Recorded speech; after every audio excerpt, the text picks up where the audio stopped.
участница под номером 6 Регина Исенгильдина. Мисс Бакупу – самое красивое событие уходящего года. Это не просто конкурс красоты, грации и ума, но и самый яркий и долгожданный фестиваль красоты.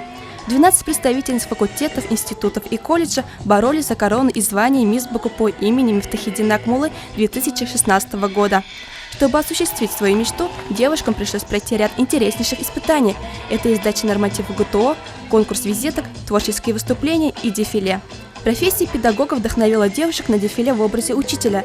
Преподаватели из них получились стильные, строгие и харизматичные. Все девушки-конкурсантки ведут активный образ жизни. Помимо основной учебы в университете, они успевают заниматься танцами, пением и спортом. В визитке «Студенческая жизнь» каждая участница поделилась видеопрезентацией, тем самым позволила узнать о себе больше. И за все то прекрасное, что происходило, происходит и будет происходить в моей жизни, я хочу поблагодарить свою маму. Стиль, модельные позы и подиумные походки – все это лежит в основе танца вок в исполнении наших красавиц. У каждой девушки есть не только сила красоты, но и творческие способности. Многообразие и яркие краски танцев, неповторимые голоса никого не могли оставить равнодушным.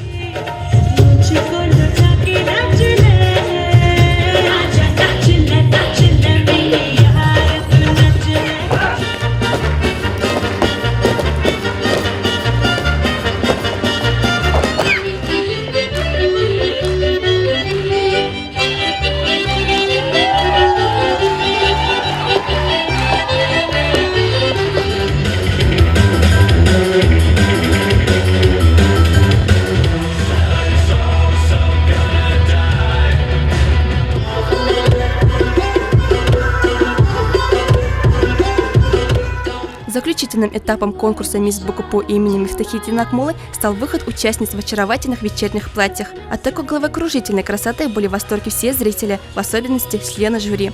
Сделать выбор судьям было непросто. Каждая из конкурсанток достойно выступила за свой факультет.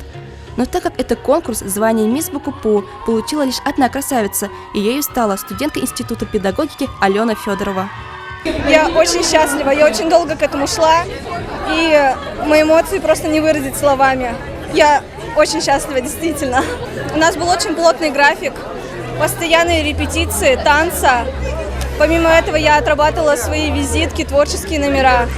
Мы ставили танец вок. Нам было очень сложно, несомненно, всем девочкам было сложно.